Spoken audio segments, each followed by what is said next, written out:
إلا بالله العلي العظيم. أعوذ بالله من الشيطان اللعين الرجيم. بسم الله الرحمن الرحيم. الحمد لله رب العالمين والعاقبة للمتقين والجنة للمتقين والنار للعاصين. سيد الكونين محبوب رب المشرقين ورب المغربين جد الحسن والحسين بالقاسم. اللهم صل على محمد وآل محمد.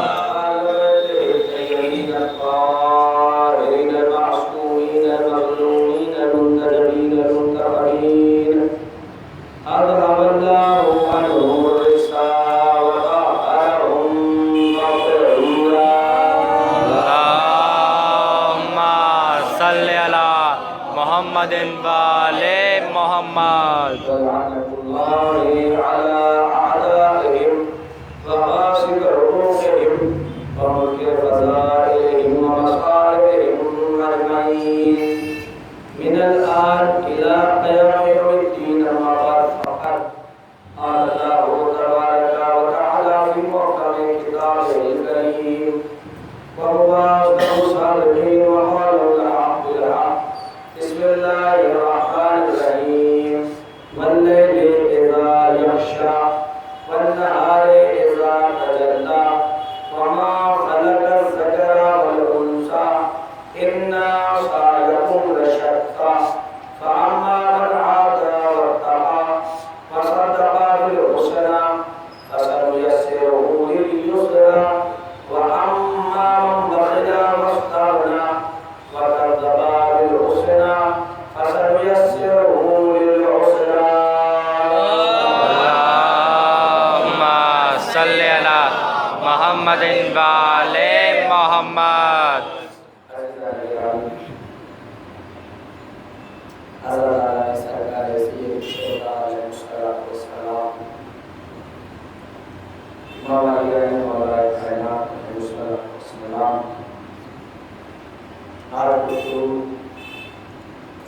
اپنے معنی مرحلے ہوئی ہے.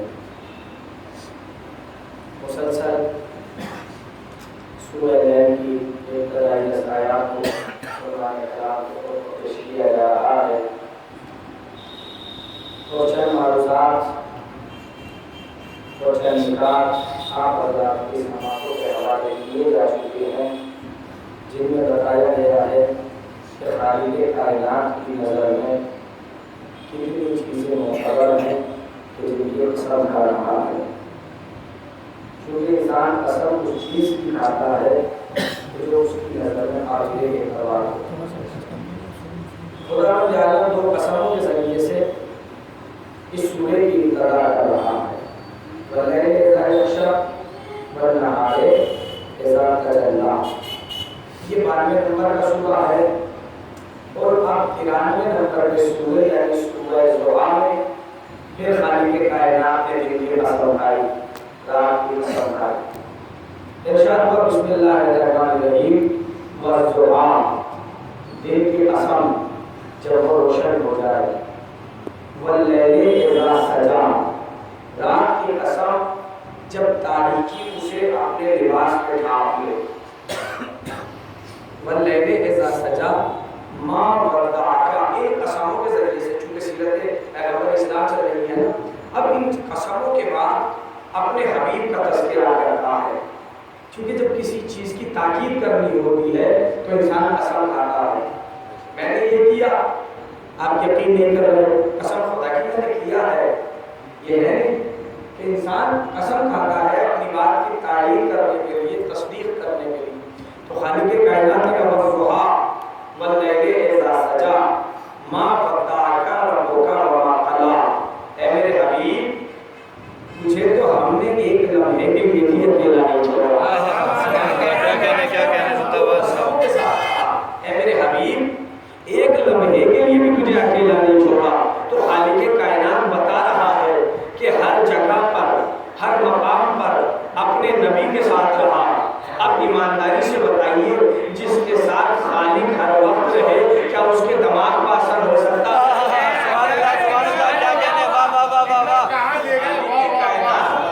ہر وقت جس کے ساتھ رہے کیا اس کے دماغ پر اثر ہو سکتا ہے؟ ما بدع ربک وما قضى وللآخرۃ خیر لک من الاولی. اے میرے حبیب تمہارا انجام کار تمہارے ابتداء کار سے بہتر ہوگا. یعنی تمہاری ابتدا تمہارا انجام تمہاری ابتدا سے بہتر ہوگا. پھر اس کے بعد جو قیامت کا جملہ خالق کائنات کہہ رہا ہے واللہ سوف یؤتیک ربک فترضی. اے میرے حبیب ان قریب ہم تمہیں اتنا کچھ عطا کریں گے کہ تم اپنے رب سے راضی ہو جاؤ. سبحان اللہ سبحان اللہ. کیا کہنے ہیں؟ زندہ باد زندہ باد. واللہ سوف یؤتیک ربک فترضی. اے میرے حبیب ان قریب اتنا کچھ عطا کریں گے کہ آپ راضی ہو جاؤ. ہم چھوٹے چھوٹے مسلمان آج تک بڑے بڑے سلف صالحین کے لیے دعا کرتے آ رہے ہیں رضی اللہ تعالی عنہ. اللہ ان سے راضی ہو جائے, اللہ ان سے راضی ہو جائے, اللہ ان سے راضی ہو جائے. دعا کر رہے ہیں کہ نہیں کر رہے ہیں کہ اللہ ان سے راضی ہو جائے. اب بھی محمد کو اپنے جیسا کہو گے, اب بھی محمد کو اپنے جیسا کہو گے. ارے تم وہ ہو کہ اپنے رہبروں کے لیے بھی دعا کرتے ہو کہ اللہ ان سے راضی ہو جائے. محمد وہ ہے کہ جس کے لیے اللہ کہتا ہے مجھ سے راضی ہو جائے. سبحان اللہ سبحان اللہ. زندہ باد زندہ باد. کیا کہنے مولانا. سبحان اللہ سبحان اللہ سبحان اللہ سبحان اللہ. کہ تم مجھ سے راضی ہو جاؤ. کیا کہنے. سبحان اللہ. کہ جسے کسی کی تلاش رضا نہیں ہے, جو کسی کی تلاش رضا نہیں رہتا, ساری کائنات اس کی تلاش رضا میں رہتی ہے, وہ کسی کی تلاش رضا میں نہیں رہتا. لیکن وہ بے نیاز پروردگار کہہ رہا ہے واللہ سوف یؤتیک ربک فترضی. اے میرے حبیب ان قریب ہم اس قدر عطا فرمائیں گے کہ تو ہم سے راضی ہو جائے. یہ نبی سے کہا جا رہا. میں نے کہا تھا کہ میدان عمل میں اول توحید نہیں ہے بلکہ کیا ہے, اول ہے اعتبار محمد. تو یہ اللہ جو ناز اٹھا رہا ہے یہ ایسے ہی نہیں اٹھا رہا ہے. کسی کی ناز برداریاں بلا وجہ نہیں اٹھائی جاتی, کسی کی ناز برداریاں بلا وجہ نہیں کی جاتی. یہ خالق کائنات کہہ رہا. چونکہ ہمارے یہاں بس میں کل کی گفتگو سے ریلیٹڈ ہو گیا, ہمارے یہاں شخصیتوں کو دیکھ کے قانون نہیں بنائے جاتے. شخصیتوں کو دیکھ کے قانون نہیں بنائے جاتے, کردار کو دیکھ کے شخصیت کو چنا جاتا ہے. کردار کو دیکھ کے شخصیت کو چنا جاتا ہے. کل جملہ کہا تھا میں ریلیٹڈ ہو گیا. اب سنیے خالق کائنات کا کہہ رہا ہے واللہ سوف یؤتیک ربک فترضی. اور ہم محمد نے پہلے اپنے اعتبار کو بٹھایا, پہلے ان سے اپنے اعتبار کو بنوایا, اور اس کے بعد کیا کہا قولوا لا الہ الا اللہ تفلحون. لا الہ الا اللہ کہو فلاح پا جاؤ. اچھا بھائی خالق کائنات کو کیا کرنا چاہیے تھا؟ اپنے آپ کو پہچاننا تھا تو فرشتوں کو بھیج دیتا, فرشتہ آ جاتا. اور جب یہاں فرشتہ آ جاتا فرشتے کو دیکھ کے سبھی مان لے آتے. فرشتے کو دیکھ کے سبھی مان لے آتے. ضرورت کیا تھی کہ نبی کو بھیجا جائے؟ اور وہ تو اتنا بڑا پردے دار ہے, پاک جملے دے رہا ہم مدینہ لیکن ابھی ادب کے جملے دوں. وہ تو اتنا بڑا محجوب ہے, اتنا بڑا پردہ نشین ہے, اتنا بڑا پردے دار ہے کہ وہ آنکھوں کے ڈھیروں سے نہیں بلکہ دل کی آنکھوں سے بھی حجاب کرتا ہے. ایسا پردہ نشین ہے کہ جو آنکھوں کے ڈھیروں سے نہیں بلکہ دلوں کے حجاب سے بھی, دلوں کی آنکھوں سے بھی حجاب کرتا ہے. بھائی کبھی بزم بشری میں آیا نہیں, ابھی بزم بشری میں آگے چلا میں وہ دکھایا نہیں, اور آپ کسی فرشتے کو بھیجا نہیں. اگر فرشتے کو بھیجنا تو اعتماد ہو جاتا کہ فرشتہ آیا ہے, اللہ کی طرف سے آیا ہے, پہچان لو. اور میرے عزیزوں اگر کوئی دعویٰ کرے میں نے فرشتے کو دیکھا ہے تو کبھی اعتبار نہیں کرنا.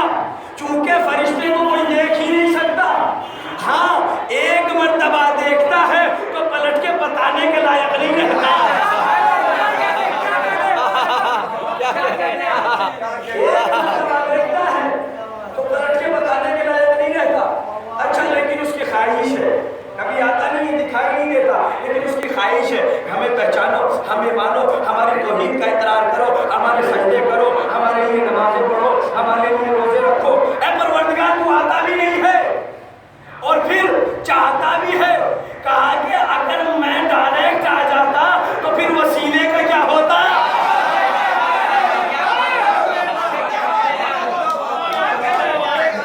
وسیلے کا کیا ہوتا؟ تو میرے عزیزوں, وہ خالق کل شیء قدیر جس نے ہر چیز کو خلق کیا, ہر چیز پر قدرت رکھتا ہے, جب وہ بغیر وسیلے کے تم تک نہیں آ سکتا تو تم بغیر وسیلے کے اس تک کیسے آ؟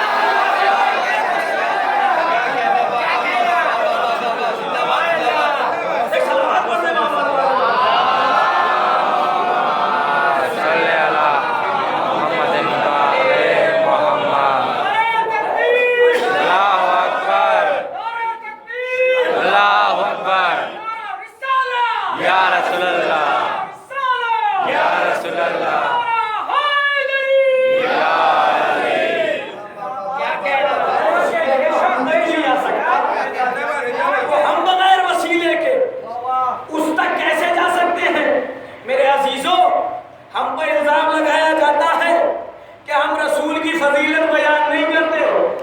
سنیں, آج سناتا ہوں رسول کی فضیلت کیا ہے.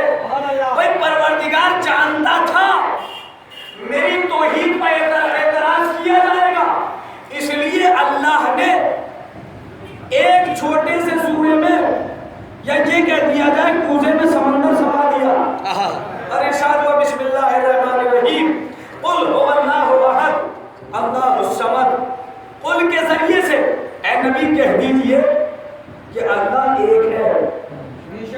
امام زین العابدین علیہ السلام اللہم صلی علی محمد وآل محمد. چاروں کتابوں میں توریت, زبور, انجیل, قرآن مجید, ان چاروں آسمانی کتابوں میں کوئی توحید کے حوالے سے سورہ قل هو اللہ سے بہترین سورہ نہیں ہے. بے شک. امام زین العابدین بیان کرتے ہیں کہ اللہ نے اس سورے کو اس لیے نازل کیا چونکہ اللہ اپنے علم ازلی سے جانتا تھا کہ آنے والے پیریڈ میں, آنے والے زمانے میں لوگ اتنے ذہین پیدا ہو جائیں گے کہ وہ بغیر دلیل سے کسی بات کو نہیں مانیں گے. اس لیے اللہ نے اپنی توحید کو ثابت کرنے کے لیے اس سورے کو نازل کیا. لیکن میرے عزیزوں, پڑھا لکھا مجمع ہے, تھوڑی سخت گفتگو رہے گی, لیکن اگر آپ میرا ساتھ دو گے تو وہ حلوہ ہو جائے گی. آپ غور کیجئے, قل هو اللہ احد, اے حبیب کہہ دیجئے کہ اللہ احد ہے, اکیلا ہے, اس کا کوئی ساتھی نہیں ہے. اچھا یہاں تک یہ بات ہو گئی. اب ایک چیز ہوتی ہے انفارمیشن, ایک چیز ہوتی ہے نیریشن. انفارمیشن یعنی میسج, خبر. نیریشن یعنی سند. سند جتنی مضبوط ہوگی خبر اتنی دمدار ہوگی. قدر کیجئے گا دیدار گرامی, سند جتنی مستحکم ہوگی خبر اتنی مستحکم ہوتی چلی جائے گی. اب یہاں پر قل کے ذریعے سے اپنی توحید کا اعلان کروا رہا ہے. قل کہہ دیجئے, یہاں سے خبر شروع نہیں ہوتی. خبر شروع نہیں ہوتی. مثال کے طور پہ ہمارے چچا باہر کھڑے ہوئے ہوں, میں کسی بچے سے کہوں, میں نے قاضی نظر دیجئے, جائیے چچا کو بلا کے لے کے آئیے. چچا سے جا کے کہیے گا, میں ان سے کہوں کہ چچا سے جا کے کہیے گا یہ خبر نہیں ہے, یہ سند ہے. اب اس کے بعد جو کہوں گا کہ آپ فرش ادا پہ آ جائیے, مجلس شروع ہو چکی ہے, یہ خبر, مرثیہ شروع ہو چکا ہے, یہ خبر ہے. بات واضح ہو گئی, کلیئر ہو گئی. اب نبی یہاں جو کہا جا رہا ہے قل کہہ دیجئے یہ خبر نہیں ہے, یہ سند ہے. اس کے بعد جو ہو اللہ سے لے کر آخر آیت تک یہ خبر ہے. اب یہ خبر کس کے ذریعے سے دلائی جا رہی ہے؟ اپنے نبی کے ذریعے سے. میں کہہ چکا ہوں سند اتنی مضبوط، خبر اتنی مضبوط ہوگی. نہیں بات کو مثال سے باتیں کر دیا جائے تاکہ سب بچوں کی سمجھ میں آ جائے بزرگوں سے معذرت کے ساتھ. مثلا مجلس ہو رہی ہے، ایک انسان آئے ہافتہ کافتہ آنے کے بعد کہے اگلے والے چوراہے سے خدا نہ خواستہ آگ لگ گئی ہے یا گولی چل گئی ہے. اب کیا آپ کا ریئیکشن یہ ہوگا کہ اس کے کہتے ہی آپ مجھے یہاں اکیلا چھوڑ کے بھاگ پڑو گے؟ ہم کو ہے ہی نہیں. اب یہ اوقلا کا ریئیکشن نہیں ہوتا کہ فوراً آتے ہی اس نے کہا مجھے آگے چوراہے کو گولی چل گئی ہے. کب مولانا کو میں پڑھ رہا ہے تو پڑھنے لیجیے، چلیے جلدی سے دیکھتے ہیں. ایسا نہیں ہوتا، بلکہ اوقلا کا ریئیکشن یہ ہوتا ہے، اوقلا کا رد عمل یہ ہوتا ہے پہلے سر اٹھا کے دیکھتے ہیں آیا کون ہے، سر اٹھا کے دیکھتے ہیں کہ آنے والا کیسا ہے. اگر دیکھتے ہیں کہ آنے والا ایسا ہی ہے تو بغل والے کے کونی مار کے کہتے ہیں امن چپ بیٹھیے، انہوں نے تو کبھی بھولے سے بھی سچ نہیں بولا. کیا کہنے کیا کہنے انہوں نے تو کبھی بھولے سے بھی سچ نہیں بولا. کہاں جانا چاہ رہے ہیں؟ چاہے 1 گھنٹے کے بعد تصدیق ہو جائے اور یہ بات پتا چل جائے، عام ہو جائے کہ وہاں گولی چلی تھی اور بیچارے نے اتفاق سے یہی سچ بولا تھا، اتفاق سے یہی سچ بولا تھا، لیکن اعتبار نہیں کریں گے نا کیونکہ آج تک سچ نہیں بولا. تو اگر سند کمزور تھی تو خبر کمزور پڑی کہ نہیں پڑی؟ بے شک. اب اس کے برعکس آ جائیے، اس کے اپوزٹ آ جائیے. ایک پیر کو ہر سال متقی پرہیزگار نیک آدمی بڑا اچھے بزرگ جن کی معاشرے میں بڑی عزت کی جاتی ہے، اب وہ آ جائیں اور آنے کے بعد کہیں کہ آگے والے چوراہے پر خدا نہ خواستہ گولی چل رہی ہے، تو اب آپ کیا کریں گے؟ آپ کہیں گے مولانا نوٹس پڑھنے دیجیے، آگے کا ماحول دیکھنا ہے، ایسے بھی ہمیں اپنے شہر کو سنبھالنا ہے، کئی بار گڑبڑی نہ ہو جائے، سب چلے جائیں گے، چاہے بعد میں تصدیق ہو کہ یہ غلط خبر دی گئی تھی، یہ بات جھوٹی ہے، تو بات سمجھ میں آ گئی کہ سند جتنی مضبوط ہوگی خبر اتنی مضبوط ہوگی. اب یہ کل جو ہے سند ہے، آگے کا پیغام میسج ہے، پیغام ہے، یہ سند اتنی مضبوط ہے قل کے ذریعے سے، حضرت محمد کے ذریعے سے سند اتنی مضبوط کر دی. نہیں آپ ایسے سنیں گے بھائی سند کو اتنا مضبوط کر دیا اور محمد کا کردار اتنا مستحکم ہو کے سمجھ میں آیا کہ آج تک خدا کو کسی نے دیکھا نہیں ہے لیکن ان کی زبان کے اعتبار سے کیا کہنے. سبحان اللہ سبحان اللہ سبحان اللہ سبحان اللہ سبحان اللہ. اللہم صلی علی محمد وآل محمد. اللہ اکبر اللہ اکبر. یا رسول اللہ یا رسول اللہ یا علی. اللہم صلی علی محمد وآل محمد. خدا کو دیکھا ہے کوئی دعویٰ نہیں کر سکتا کہ ہم نے خدا کو دیکھا ہے.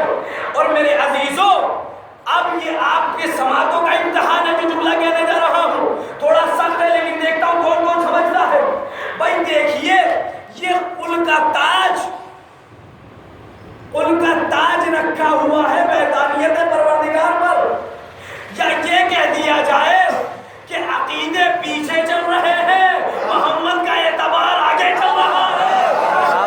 کیا کہہ رہے ہیں. بے شک بے شک پیچھے چل رہے ہیں بے شک. اور عقیدوں کا تاج پیچھے چل رہا ہے، محمد کا اعتبار آگے چل رہا ہے. اب یہ سمجھ لینا جو قل، اب جملہ سنیے گا جیدہ میری آگے، جو قل اہل بیت کے معنی والا سنو، جو قل سورہ توحید میں پہلے ہے وہی قل آیہ مودت میں سب سے پہلے ہے. آیہ مودت میں سب سے پہلے قل لا اسألکم علیہ اجرا الا المودۃ فی القربى. اے میرے حبیب تمہاری رسالت کا آج بھی یہ جب دینا چاہتے ہیں نا، چونکہ کچھ لوگ آنے کے بعد کہا یا رسول اللہ ہم آپ کی رسالت میں جو آپ نے زحمتیں اٹھائی ہیں، دقتیں اٹھائی ہیں، پریشانیاں اٹھائی ہیں، اتنے آپ کے کانٹوں کو چلایا گیا، آپ کے اوپر آلریڈی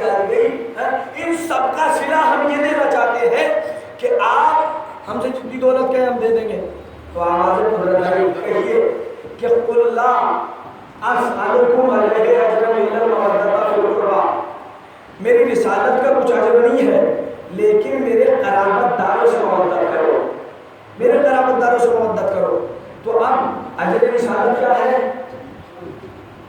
اجر رسالت کیا ہے؟ آیہ مودت۔ اب آیہ مودت ہے، جو اہل بیت سے محبت کرے اس نے رسالت کا اجر ادا کیا۔ نہیں ایسے سمجھیے، میں بلاسپور میں آیا، آنے کے بعد دیکھا امام بارگاہ بڑا عالیشان بنا ہوا تھا۔ اب باہر دو انسان ملے کھڑے ہوئے مزدور ٹائپ، اور کہنے لگے مولانا یہ خانہ ہم نے بنایا ہے، ہمیں اب تک پیسے ہی نہیں ملے، ہمیں اب تک پیسے ہی نہیں ملے، ہمیں اب تک اجرت ہی نہیں ملی۔ میرے عزیزو سنیے، ہمیں اب تک اجرت ہی نہیں ملی۔ تو کیا یہاں پر مجلس کرنا عبادت ہے؟ یہاں پر نماز پڑھنا عبادت ہے؟ کیوں نہیں ہے؟ کیوں نہیں ہے؟ چونکہ اجرت ادا نہیں کی۔ جب تک اجرت نہ دو گے تو عبادت صحیح نہیں ہوگی۔ جب تک اجرت ادا نہیں کرو گے عبادت صحیح نہیں ہو سکتی۔ تو بھائی جب چھوٹے سے عزا خانے کی اگر اجرت نہ دی جائے تو آپ اس میں نماز نہیں پڑھ سکتے۔ تو زمین بنی ہے اہل بیت کے صدقے میں، آسمان بنا ہے اہل بیت کے صدقے میں، سورج بنا ہے اہل بیت کے صدقے میں۔ اگر اہل بیت سے مودت نہ کرو گے تو یہ بتاؤ نماز کا حق ہے۔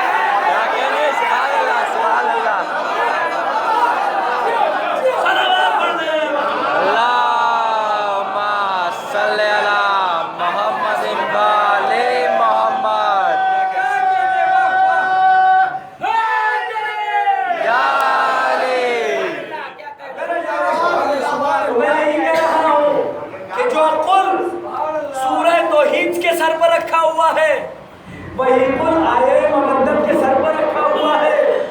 اگر آیہ مودت کے قل کو نہیں مانتے ہو تو سورہ توحید کے قل کو ماننے کا کوئی فائدہ نہیں ہے۔ بے شک بے شک۔ قل اسألکم علیہ اجرا الا المودۃ فی القربى، اے بھی کہہ دیجئے میں رسالت کا کچھ نہیں چاہتا۔ اچھا خالق کائنات یہ بھی تو کہہ سکتا تھا 2 لاکھ روپے ہے، رسالت کا اجر 2 لاکھ روپے ہے، اب غریبوں کو تو بھاڑا مل جاتا، ہمارے پاس 2 لاکھ ہے ہی نہیں، ہم کیا رسالت کا کی اجرت ادا کریں؟ بھائی ہمارے پاس تو 2 لاکھ ہے ہی نہیں۔ خالق کائنات کو پتا تھا، خالق نے تو تمہیں پیدا کیا ہے، وہ تو تمہاری رگوں سے واقفیت رکھتا ہے کہ تم بہانے کیا کیا تلاش کر سکتے ہو، اس لیے ساری راہوں کو بند کر دیا۔ آپ پیسوں کو تو کہہ سکتے ہیں کہ ہمارے پاس پیسے نہیں ہے، کوئی یہ بھی کہہ سکتا ہے کہ میرے پاس دل نہیں ہے، کہ میرے پاس دل نہیں ہے۔ بھائی اگر دل ہے تو اس میں اہل بیت کی مودت ہو، اہل بیت کی مودت ہو۔ ہمارے اس کائنات نے آپ کو کہہ دیجئے وہ اللہ احد، کہ اللہ احد ہے۔ اچھا بھائی تو خلا توحید ٹکا ہوا ہے کس کے اوپر؟ اعتبار محمد کے اوپر۔ اب سمجھے وہ جو میں نے آیت پڑھی تھی کہ کیوں ناز برداریاں اٹھائی جا رہی ہیں، اللہ صفا یوتی کا ربوں کا پتہ ہوا، اے میرے حبیب ان قریب اس قدر عطا فرمائیں گے کہ تو ہم سے راضی ہو جائے۔ ارے جس کے ذریعے سے اور جس کے اعتبار سے خدا پہچانا جا رہا ہے، کیا کہنے اس کی ناز برداریاں نہ کرے گا تو پھر کس کی کرے گا؟ کس کے ناز اٹھائے گا؟ ایسے ہی ناز نہیں اٹھائے جا رہے، بلکہ انہوں نے اپنے اعتبار کے ذریعے سے توحید کو پہچانوایا ہے۔ ایک اسٹیپ آگے آگے اللہ صفا یوتی کا ربوں کا پتہ ہوا، اے میرے حبیب ان قریب ہم تمہیں اتنا عطا کریں گے کہ تم ہم سے راضی ہو جائے۔ ہم نے یہی قرآن کی آیت کو پڑھا تھا، جناب آدم سے پوچھا یہ عمل کیوں کر رہے ہو؟ کہا اللہ راضی ہو جائے۔ نوح سے پوچھا یہ کیوں کر رہے ہو؟ کہا اللہ راضی ہو جائے۔ ابراہیم سے کہا یہ جو آپ پیغام پہنچا رہے ہو کیوں پہنچا رہے ہو؟ کہا اللہ راضی ہو جائے۔ موسیٰ سے پوچھا کہا اللہ راضی ہو جائے۔ نبیوں کی چاہت کا ہے اللہ راضی ہو جائے۔ آدم چاہتے ہیں اللہ راضی ہو جائے، نوح چاہتے ہیں اللہ راضی ہو جائے، ابراہیم چاہتے ہیں اللہ راضی ہو جائے، اسماعیل چاہتے ہیں اللہ راضی ہو جائے، یحییٰ چاہتے ہیں اللہ راضی ہو جائے، زکریا چاہتے ہیں اللہ راضی ہو جائے، نبی چاہتا ہے اللہ راضی ہو جائے، مفتی چاہتا ہے اللہ راضی ہو جائے، بندے چاہتے ہیں اللہ راضی ہو جائے، چرند چاہتے ہیں اللہ راضی ہو جائے، پرند چاہتے ہیں اللہ راضی ہو جائے، ملائکہ چاہتے ہیں اللہ راضی ہو جائے۔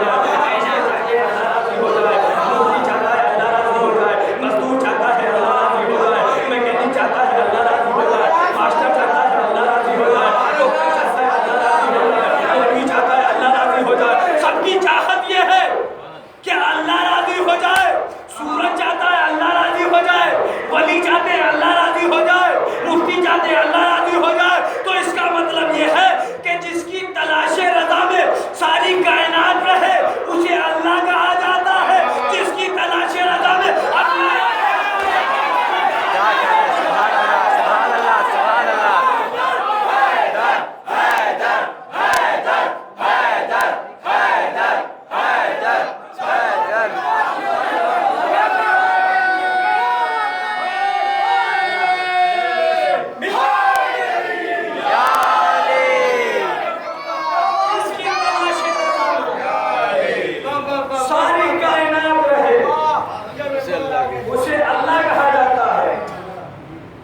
پیغمبر کے فضائل ہو رہے ہیں کہ نہیں ہو رہے؟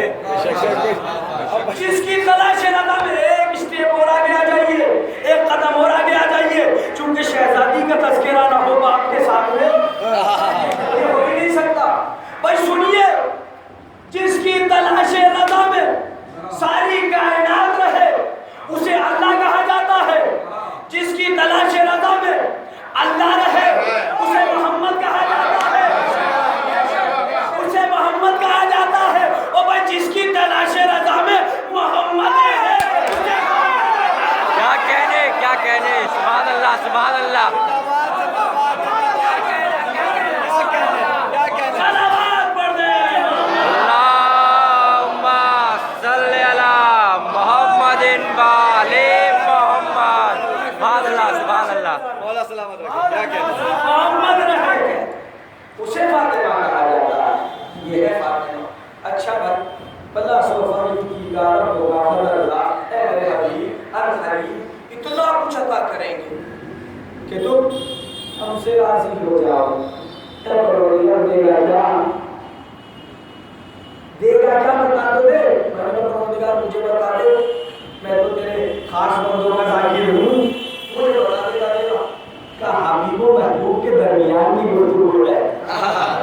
بیچ میں کہا کچھ پڑا. میں نے کہا ٹھیک ہے اللہ بتانے والا نہیں ہے. ہم پیغمبر اسلام کے پاس پہنچے. یا پیغمبر اسلام آپ بتا دیجئے کہ اللہ آپ کو کیا دے جس سے راضی ہو جائے. پیغمبر نے کہا بھائی اللہ کا جواب سن کے نہیں آیا, جب اپنا کام کریے. حبیب و محبوب کے درمیان کی گفتگو ہے. اور قسم خدا کی مجھے بھی نہیں پتا تھا کہ اللہ کیا عطا کرے گا جس سے محمد راضی ہو جائیں گے. لیکن ایک اصول ہے, پھر بھی ساتھ بولیے, ایک اصول ہے کہ مثلا میں آپ کے یہاں بلاسپور مجلس پڑھنے آیا,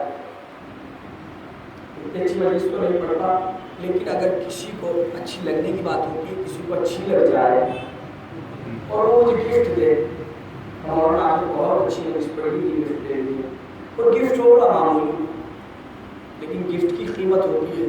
میں نے کہا بھلے ہی معمولی دیا ہے, میں لے کے رکھ لوں. ٹھیک ہے رکھ لیا. اس نے سوچا نہیں ابھی مولانا خوش نہیں ہوئے, انشاءاللہ اپنی جگہ پہ کر لے آؤ گے. ابھی مولانا خوش نہیں ہوئے. ابھی انہوں نے پھر انتظام کیا, کوئی اس سے ٹھیک ٹھاک سا لے گیا, کہا مولانا لیجیے گفٹ آپ کے لیے. میں نے دیا. میں نے کہا ٹھیک ہے رکھ دیا. آپ یہ سمجھ گئے کہ ابھی مولانا راضی نہیں ہوئے. اب یہ بہت اچھا گفٹ لے کے آئے جو گفٹ دینے کا حق تھا. اب جیسے ہی انہوں نے مجھے گفٹ دیا میں نے کہا خدا سلامت رکھے آپ کو, خدا سلامت رکھے. آپ نے اتنا اچھا گفٹ دیا ہے, خدا بند عالم ہر پریشانی سے آپ کو محفوظ رکھے. انہیں دو چار دعائیں سنا دی. تو مولانا ہوں بھائی, آپ شیروانی کو کسی بھی خوش ہو سکتا ہوں, لیکن حضرت محمد کو کیا دیا جائے. کیا کہنے بابا. میں نے کہا پروردگار ایسا کر, چونکہ یہ شیروانی کو بھی تو راضی نہیں ہوں گے, ایسا کر انہیں زمین پر اختیار دے دے. ان کے سر پہ زمین میں نے کہا آسمان دے دے. کہا ان کے سر پہ تو آسمان بنا ہے. میں نے کہا جنت دے دے. کہا ان کے سر پہ تو جنت بنی ہے. میں نے کہا کوثر دے دے. میں نے کہا کہ خالی کی کائنات ہے, کوثر تو ان کے سر پہ بنی ہے. سر زمین میں دے. کہا ان کے سر پہ بنی ہے. یعنی کائنات کی ہر شے کو میں نے کہا یہ دے دے, یہ دے دے, یہ دے دے. تو خالق نے جواب کیا دیا, یہ تو ان کے صدقے میں بنی ہے. اور ایک بات اور بتا دوں, تو پہلی چیزیں ہدیے میں نہیں دی جاتی. کیا کہنے سبحان اللہ سبحان اللہ سب میں نہیں دی جاتی، گفٹ میں نہیں دی جاتی، تو پہلی چیزیں اب کیا دیا جائے جس سے حبیب راضی ہو جائے، پیغمبر راضی ہو جائے، چونکہ وعدہ کر چکا ہے بلا صوفہ یوتی کا ربوں کا فضل تھا، ان قریب اتنا کچھ دیں گے کہ آپ راضی ہو جائے، تو اب دیا کیا جائے جس سے پیغمبر راضی ہو جائے؟ مجھے بھی نہیں پتا، لیکن ایک اصول تو مثال سے سمجھ میں آ گیا کہ جہاں پر نعمتوں کا سلسلہ رک جائے، پہنچیں گے، جہاں پر نعمتوں کا سلسلہ رک جائے سمجھ لینا پیغمبر راضی ہو گئے ہیں، اور جیسے ہی غدیر کے منبر سے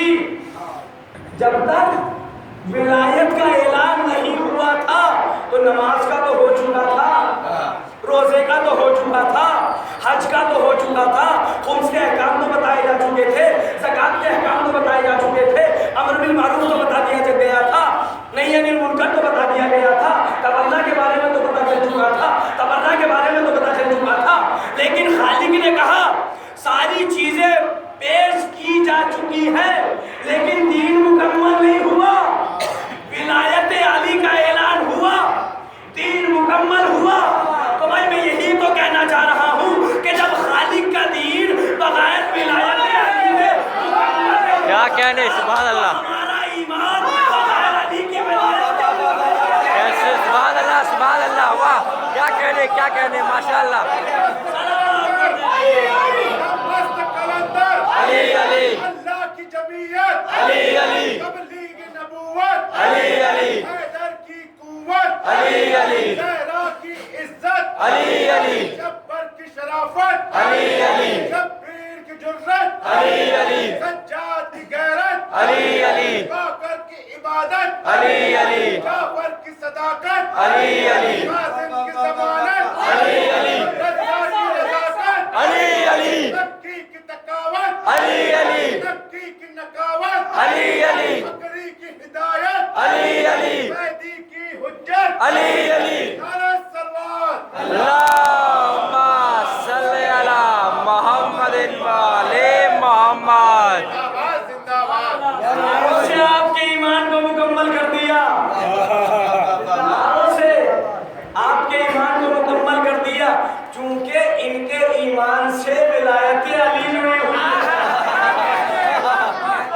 ایمان سے کیا کہنے ولایت علی جڑی ہوئی ہے، جیسے یہ اعلان کیا تو فوراً اتممت علیکم نعمتی، ہم نے تمہارے اوپر نعمتوں کا سلسلہ ختم کر دیا ہے، اس کا مطلب یہ ہے کہ پیغمبر راضی ہو گئے ہیں، اگر راضی نہ ہوتے تو نعمتیں تمام نہ ہوتی، مثال سے یہی تو فائدہ ہے، جیسے مثال دی تو سب کی سمجھ میں یہ بات آ گئی، بچوں کی بھی، کیوں؟ چونکہ پہلے بات سمجھ چکے تھے، اچھا بھائی اب آج کا اختلاف ہوتا ہے ولایت علی پر، اختلاف تو ولایت علی پر ہوتا ہے، لیکن میرے عزیزو ولایت علی اختلاف کی جگہ ہے نہیں، میں بتاتا ہوں ولایت علی اختلاف کی جگہ نہیں، کیوں نہیں ہے؟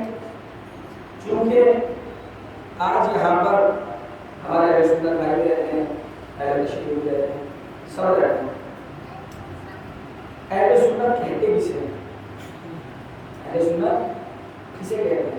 اہل سنت کہتے ہیں سنت رسول پر عمل کرنے والے کو، سنت رسول پر عمل کرنے والے کو، اور سنت کسے کہتے ہیں؟ پڑھیے اصول کی کتابوں میں، اصول کی کتاب کسی مذہب سے خاص نہیں ہوتی، اصول کی کتاب سب کے لیے اصول کی کتاب، علم اصول جس کے ذریعے سے فقیہ استخراج مسئلہ کرتا ہے، جس کے ذریعے سے جس کے اصول اور قوانین کو سامنے رکھے یہ فقیہ ہمارے لیے مسئلے عرض کرتے ہیں قرآن حدیث سے، یہ ہے علم اصول۔ تو اس میں تعریف کیا ہے سنت کی؟ سنت کی تعریف یہ ہے قول معصوم، فعل معصوم اور تقریر معصوم کو سنت کہا جاتا ہے۔ قول معصوم ایک معصوم کچھ کہے، فعل معصوم معصوم کچھ کرے، تقریر معصوم معصوم کے سامنے کوئی عمل ہوتا رہے اور معصوم خاموشی سے دیکھتا رہے، اس کے صحیح ہونے کی تصدیق ہو جائے گی۔ اختلاف کا ہوتا ہے غریب کے مسئلے میں۔ اب آپ پوری تاریخ اسلام کا مطالعہ کیجئے، تین باتیں ہو گئی نا سنت کی، فعل معصوم، قول معصوم، تقریر معصوم، یہ تینوں باتیں ہیں۔ اب ان تین باتوں کو دیکھیے، سنت کی تینوں صنفیں ہیں، جہاں پر آپ دیکھیں گے پیغمبر اسلام کی سنت کو لے کے دعوت ذوالحشیہ سے اور غدیر تک آپ پوری تاریخ اسلام کا مطالعہ کیجئے گا، آپ جا کے دیکھیے گا کہیں سنت کی تینوں صنفیں ایک ساتھ نظر نہیں آ سکتی۔ سنت کی تینوں صنفیں ایک ساتھ نظر نہیں آ سکتی۔ دعوت ذوالحشیہ میں قول ہے، فعل و تقریر نہیں ہے، خیبر میں فعل معصوم ہے اور معصوم اور تقریر معصوم نہیں ہے۔ اسی طریقے سے آپ پوری تاریخ کھنگالتے چلے جائیے گا، کہیں قول ملے گا، کہیں فعل ملے گا، کہیں تقریر ملے گی، لیکن تینوں ایک جگہ کہیں جمع نہیں ہے، تینوں کہیں ایک جگہ جمع نہیں ہے۔ آپ جملے کا لطف لیجئے گا، کہیں تینوں چیزیں ایک ساتھ جمع نہیں ہوئی۔ میرے عزیزوں، سب سے بڑا سنی کون ہے؟ جو سنت رسول پر عمل کرے۔ کیا سبحان اللہ سبحان اللہ، کیا کہنے کیا کہنے، جو سنت رسول پر عمل کرے، اور سنت رسول کیا ہے کہ جہاں قول بھی ہو، فعل بھی ہو، تقریر بھی ہو، ہمیں کہیں دکھائی نہیں دی۔ واحد موقع غدیر کا موقع ہے۔ سبحان اللہ کیا کہنے کیا کہنے، بہت خوب۔ کہ جہاں ہاتھوں سے اٹھایا فعل معصوم، زبان سے کہا من کنت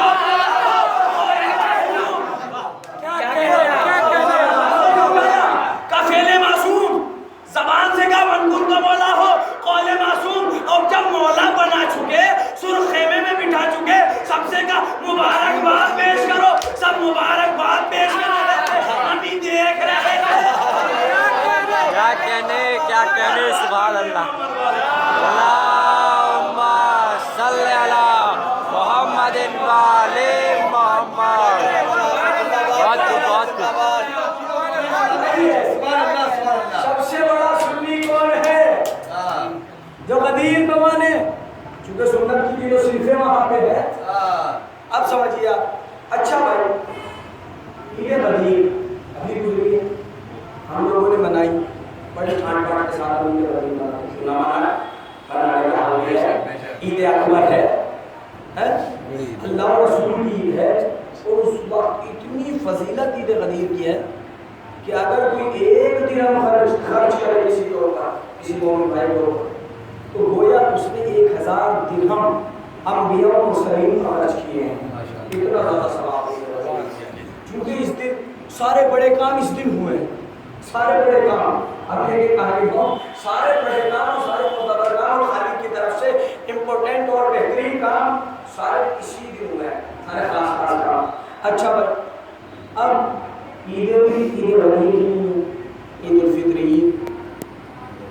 عید قربانی، عید جمعہ، عید آج، لیکن محرم میں ہم مستحبات کو ادا کر رہے تھے، خوشی نہیں بتا رہے تھے۔ ایک عید یوم الجمعہ، معصوم کی حدیث میں 4000 عید کا ذکر ہے، عید الفطر، عید الاضحیٰ، عید یوم الجمعہ اور عید غدیر۔ اچھا بھائی، ساری عیدوں کو چھوڑ دیا جائے، یہ سب سے ٹھانڈ پاٹ سے 2 عیدیں منائی جاتی ہیں، عید الفطر اور عید الاضحیٰ۔ عید رضائی وغیرہ رہے ہو بڑے بڑے بکرے لائیں گے.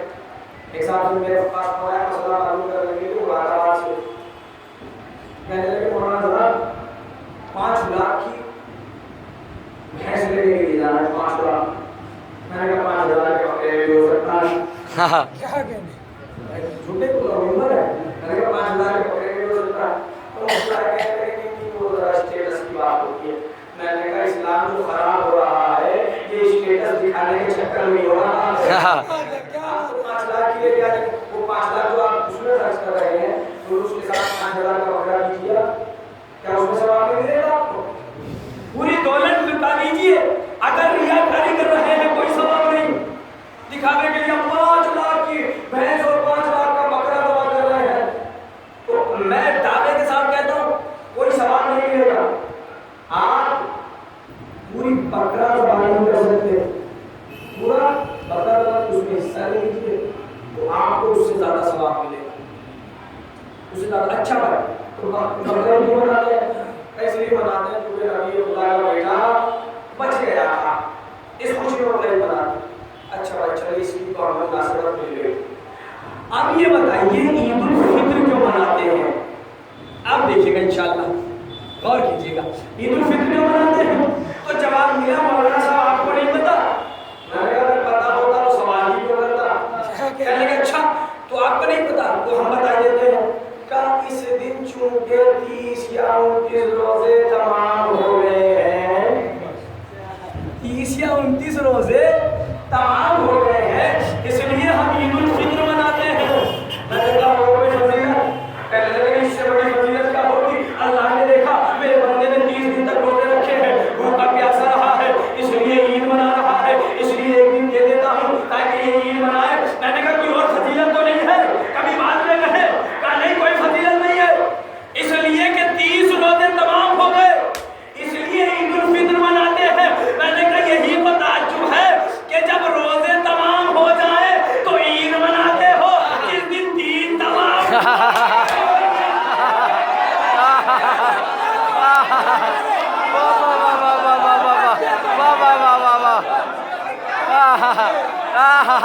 کیا کہنے, واہ واہ واہ واہ واہ واہ واہ واہ.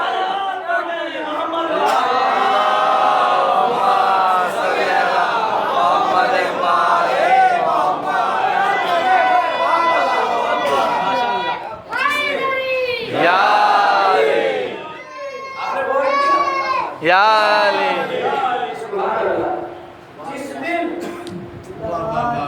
روزے تمام ہوئے تو عید مناتے ہیں اور جس دن عید تمام ہوا اس دن عید نہیں مناتے.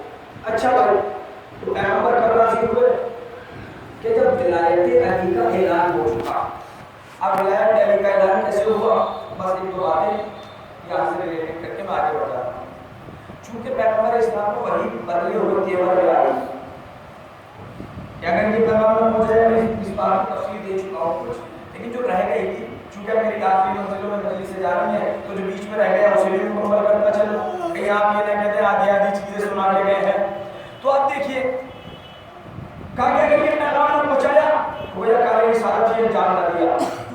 پھر اس کے بعد ایک جملہ آخر میں کہا, وہ جملہ یہ کہا ہے کہ پیغمبر واللہ یاسرکم من الناس, پیغمبر ہم آپ کو لوگوں کے شر سے محفوظ رکھیں گے. ان سے کیا پتا, ہم مجھ سے چچا کہنے لگے آپ جیسے چاہے حدیث پڑھیے میں ان لوگوں کے شر سے محفوظ رکھوں گا. یہ تو سارے اپنے مومنین ہیں, ان سے ہمیں کیا خطرہ؟ یہ تو سب اپنے ہیں, یہ تو سب اپنے بھائی, اپنے چچا, اپنے دادا, اپنے ابا سب ہیں. اب بتائیے ان سے ہمیں خطرہ کیا ہے؟ پیغمبر کے ساتھ بھی تو سارے حاجی تھے, کیا کہنے, سارے حاجی واہ واہ واہ واہ واہ. پیغمبر کے صحابی سب کے سب تھے. ان سے خطرہ کیا تھا؟ کہا کہ آپ ظاہر دیکھ رہے ہو, اللہ دلوں کو دیکھ رہا تھا. اچھا بھائی لوگوں کو شر سے محفوظ رکھیں, آپ کی پیغام پہنچائیے, دراصل کے ساتھ پہنچائیے, آپ کو جیسے بنانے پہنچائیے, ہم محفوظ رکھیں گے. اے خالق کائنات آپ بڑی محبت آ رہی ہے, پیغام کو ہی پہنچایا. ارے مشرکین لوگ موجود تھے, سب کے سب مشرک، پیغمبر کی جان کا خطرہ، وہاں نہیں کہا کہ ہم دونوں محفوظ رکھیں گے، پیغام پہنچائیں گے توحید کا، کہا کسی بھی پیغام کے موقع پہ دیکھ لیجئے، نماز کا پیغام پہنچایا، کیا اللہ نے کہا کیا محفوظ رکھیں گے؟ نہیں، آپ پوری تاریخ پیغمبر پڑھیں گے تو آپ کو ملے گا کہ کسی موقع پر اللہ نے نہیں کہا کہ آپ یہ پیغام پہنچائیے، ہم آپ کو محفوظ رکھیں گے۔ میں نے بہت سرچ کیا کہیں بات غلط نہ ہو جائے، اس لیے مجھے ملا کہ کہیں کوئی ایسی جگہ نہیں ہے کہ جہاں پر اللہ نے کہا ہو کہ آپ یہ پیغام پہنچائیے، ہم محفوظ رکھیں گے۔ اے خالق کائنات، کیا یہی اتنا امپورٹنٹ پیغام ہے؟ کیا یہی اتنا اہم ہے؟ اپنی توحید کے موقع پر بھی کہتا، وہاں بھی تو جان کا خطرہ تھا، رسالت کا پیغام پہنچا رہے تھے تو وہاں کہتا مجھے توحید کے مسئلے میں یا رسالت کے مسئلے میں ساری جنگیں ہوئی، وہاں تو کہنا چاہیے تھا کہ ہم محفوظ رکھیں گے۔ ارے خیبر خندق بہت بدر و ہنر ہو گئی، خالق کائنات نہیں کہتا مسلمان اتنی کم تعداد میں، لیکن پھر بھی نہیں کہتا کہ ہم محفوظ رکھیں گے۔ میرے عزیزوں پر جملہ آ گیا ہے آپ کے مطلب کا، بھائی خالق کائنات پہلے سے کیوں نہیں کہا؟ اتنی جنگیں ہوئی، تیرے پیغام توحید پر جنگ ہوئی، رسالت کے پیغام پر جنگ ہوئی، پیغامات نماز پر جنگ ہوئی، تو نے کیوں نہیں کہا کہ نادان خاموش ہو جا؟ جب یہ پیغام پہنچانے جا رہے تھے تو محفوظ کرنے والا علی موجود تھا۔ کیا کہنا ہے؟ سبحان اللہ، علی موجود تھا۔ آج علی کا پیغام پہنچایا جائے گا، ہل جزاء الاحسان الا الاحسان، احسان کا بدلہ کچھ نہیں ہے۔ اب تک علی نے حفاظت کی ہے، اب علی کے پیغام کی ہم حفاظت کریں۔ کیا کہنے؟ سبحان اللہ، ایک سلوات پڑھ دے محمد والے۔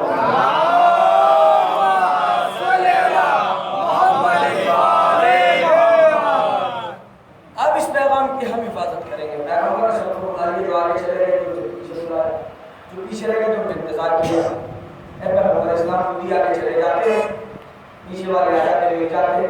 نہیں، زمانہ تین طرح کا ہوتا ہے، ایک پریزنٹ، ایک پاسٹ، ایک فیوچر، ایک ماضی، ایک حال، ایک مستقبل، ایک موجودہ، ایک آنے والا، ایک گزر چکا۔ تین طرح کا زمانہ ہوتا ہے، یعنی ماضی جو گزر چکا، حال جو چل رہا ہے، استقبال جو آنے والا ہے۔ سمجھ میں آ گیا؟ زمانہ تین طرح کا ہوتا ہے۔ پیغمبر آگے والوں کو پیچھے بلا کے، پیچھے والوں کا انتظار کر کے پیغمبر بتانا یہ چاہتے تھے کہ علی کو یہ نہ سمجھ لینا آج صرف ودیع کا مولا ہے، نہیں ماضی والوں کا بھی مولا تھا، حال والوں کا بھی مولا ہے، اور قیامت تک سبحان اللہ، سبحان اللہ، سبحان اللہ، کیا کہنے؟ سبحان اللہ، سبحان اللہ، ماضی والوں کا بھی مولا ہے، حال والوں کا بھی مولا ہے، اور استقبال والوں کا بھی مولا ہے۔ لیکن پیغمبر یہاں پر ایک بات اور پہنچانا چاہ رہے تھے جس کی گڑبڑی ہماری شیعت میں آج ہو گئی ہے۔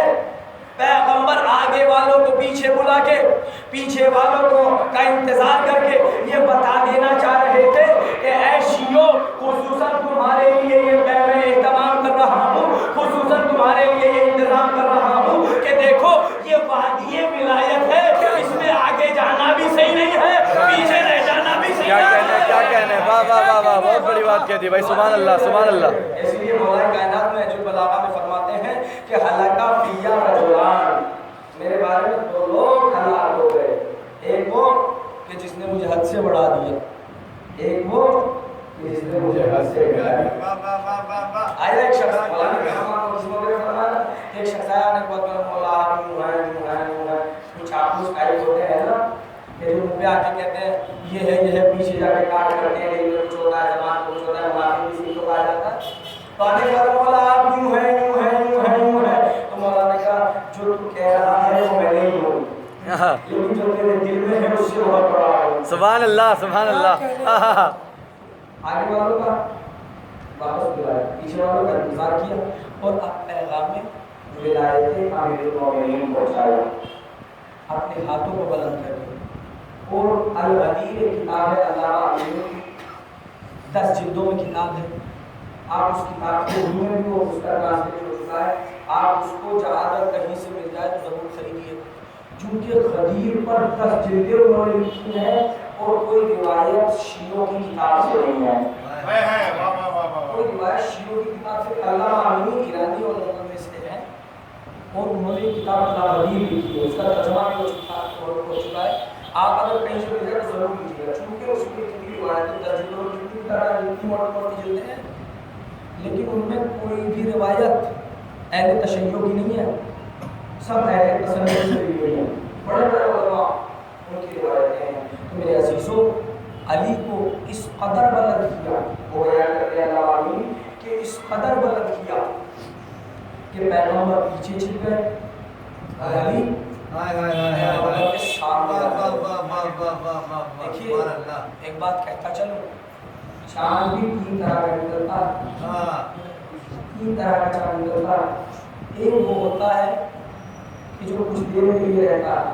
شروع میں چاند نکلتا ہے جو دیر کے لیے رہتا ہے. ہاں پھر اس کے بعد ایک چند 10 کے 12 کے بعد وہ چاندنی والا ہوتا ہے. 14ویں کا چاند بھی اسی میں آتا ہے. لیکن میرے عزیزوں یہ فوراً نہیں نکلتا.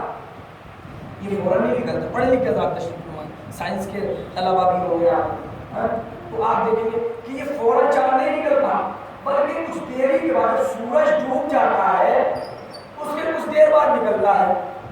لیکن 21 کے بعد جو کچھ دن چاند نکلتا ہے وہ ادھر سورج غروب ہوتا ہے ادھر چاند نکل جاتا ہے. یعنی ادھر سورج غروب ہوا اپنی روشنی چاند کو دی فوراً چاند نکل گیا بلا فاصلہ بلا فضل کی چاند پر آ گیا.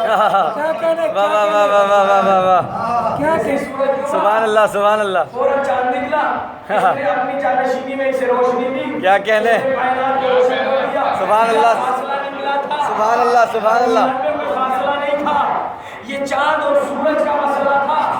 یہ نظام شمسی کا تھا سورج اور اب نظام کائنات کا محمد سورج ہے. کیا کہنے ایسے ہی الشمس وضحاها سورج کی قسم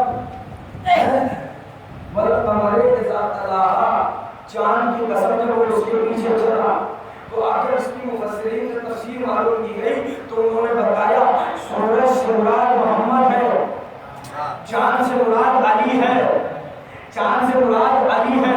اب سورج نے کیا کیا جب تک وہ فاصلے ہو رہے تھے کچھ دیر کے بعد نکل رہا تھا تو اسے اس کا فوراً جانشین نہیں کہا گیا. لیکن جیسے ہی سورج ڈوبا فوراً چاند روشن ہو گیا. اب کائنات ایک لمحے کے لیے بھی اندھیرے میں نہیں رہی کیونکہ بلا فصل یہ چاند نکل پڑا. تو اب سمجھ میں آیا اگر روشنی میں آنا ہے تو بلا فصل چاند کو ماننا پڑے گا. کیا کہنے واہ واہ واہ واہ. سورج جیسے ہی غروب ہوا میرے عزیزوں چاند غروب ہو گیا کیونکہ پیغمبر کا آخری وقت آ گیا تھا. اس لیے علی کو اٹھا کے کہا من کن تو مولا علی مولا جس کا ہے مولا اس کا یہ علی مولا. میرے عزیزوں علی کو مولا بنا ساری ذمہ داری علی کے کاندھوں پر آ گئی.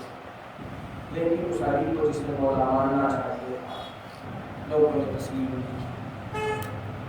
علی پر مسائل کا انتخاب علی کے گلے میں رسی کا پکڑ ڈالا گیا. کیا علی اتنے کمزور تھے کہ علی کے گلے میں پکڑ ڈال دیا جاتا؟ نہیں. تاریخ نگاروں نے اس کی وجہ لکھی. اس کی وجہ یہ تھی چونکہ اگر علی تلوار اٹھا لیتے تو 3 منتشر ہو جاتا. 3 منتشر ہو جاتا مسلمان بکھر جاتے. اس لیے علی نے کہا کہ اگر دین کو محفوظ رکھنے کے لیے اپنے گلے میں رسی کا پندہ ڈلوانا ہے تو علی اپنے سر کو چھپا لے. یہی مزاج بیٹے کا تھا. نانا کے دین اگر تیرے بازو کمزور ہوتے ہوئے نظر آئیں گے تو اپنے بھیا عباس کے بازو پیش کر دوں گا. میرے نانا کے دین اگر تیرا سینہ کمزور نظر آئے گا تو میں اپنے جوان علی اکبر کو بھی محفوظ دوں. اے میرے نانا کے دین اگر تیرے جسم پر کوئی حملہ کرنا چاہے گا تو میں تیرے جسم کو محفوظ کر لوں گا. اپنے بھیا کی نشانی قاسم کے لاشے کو پامال ہوگی.